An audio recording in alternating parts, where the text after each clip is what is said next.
Hey, it's Adriana, and this is my review of Django Unchained.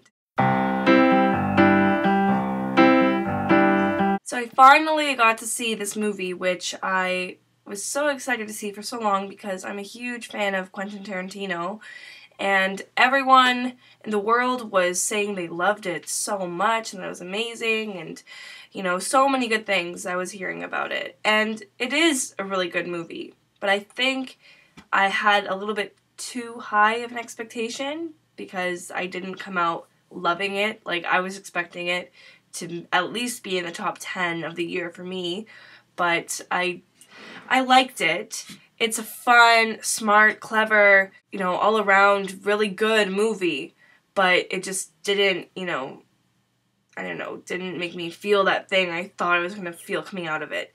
And Inglourious Basterds is one of my favorite movies of all time, and I love that movie. I think it's brilliant. I mean, that movie is really brilliant, and I still, Django Unchained doesn't quite compare to that for me, or to Pulp Fiction.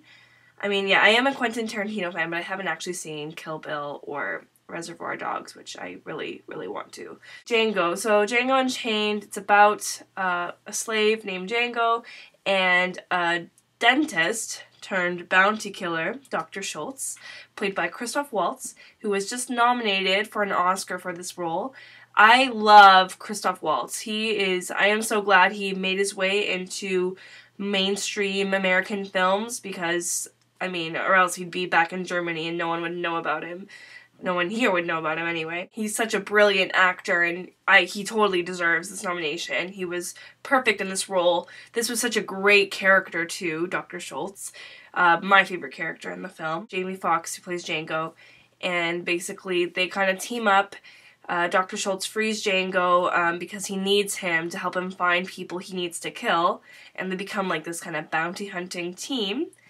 And in return, Django wants to find his wife, who is at a plantation, and they were separated when they were both taken away. So Leonardo DiCaprio plays the villain, Calvin Candy, and he was also really great in this role. He never really plays the villain, so it was really interesting to see him. He's one of my favorite actors, and I think he did a really great performance, and I do think he was worthy of a nomination, which he didn't get, which is really unfortunate because he just never does. I remember I was really upset because Revolutionary Road in 2008, he wasn't nominated, and I thought he was the best performance of that year, and that's one of my favorite performances of all time. You can disagree, agree with that, but I loved him so much in that movie, and of course he got snubbed. And here we are again, he's snubbed again. Poor guy, he does such great movies. I think it's unfortunate. Yeah, he did a really good job as the villain, and there's this one scene, it's not really a spoiler, but I didn't even really know about it until I saw the movie and I heard what had happened. But basically, he's talking and he accidentally cuts himself as he's talking, like Leonardo DiCaprio.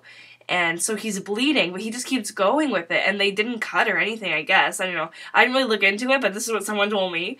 So, yeah, he's just, bleeding, and the scene just keeps going, and he just kept character and kept it for the whole time, which I think that in itself is pretty cool and pretty impressive. It shows, the kind of actor he is. But anyways, the movie was very funny, very violent, but not, I don't know, violence doesn't bother me, but the violence in this movie and kind of other Quentin Tarantino movies, it's so obviously fake. I don't see why it would really bother anyone because it's so fake. I've seen violence in other movies that is much more gruesome and realistic, and it's oh, that is really disgusting. But I think it's very manageable in this movie because it looks really, obviously fake. Yeah, so Django Unchained just got nominated for Best Picture, Best Screenplay, which I think it has a chance of winning, but I'm hoping for Moonrise Kingdom, and Best Supporting Actor for Christoph Waltz. Oh, Best Cinematography and Sound Editing. Okay, yeah, those are the other two things, but the main ones. So I am kind of rooting for Christoph Waltz here, I really am hoping also for Philip Seymour Hoffman for the master for that category. And then for screenplay, I think it should be between this and Moonrise Kingdom. Django Unchained, if you're a fan of Quentin Tarantino, definitely watch this movie. It is really good. I feel like I need to watch it again to really take it in because I feel like I was a little bit distracted when I watched it. Yeah, thank you for watching my review. I'm giving the movie, by the way, 8 out of 10 right now, but it could go up on a second watch. So yes, thank you for watching, and comment if you want to talk about the movie.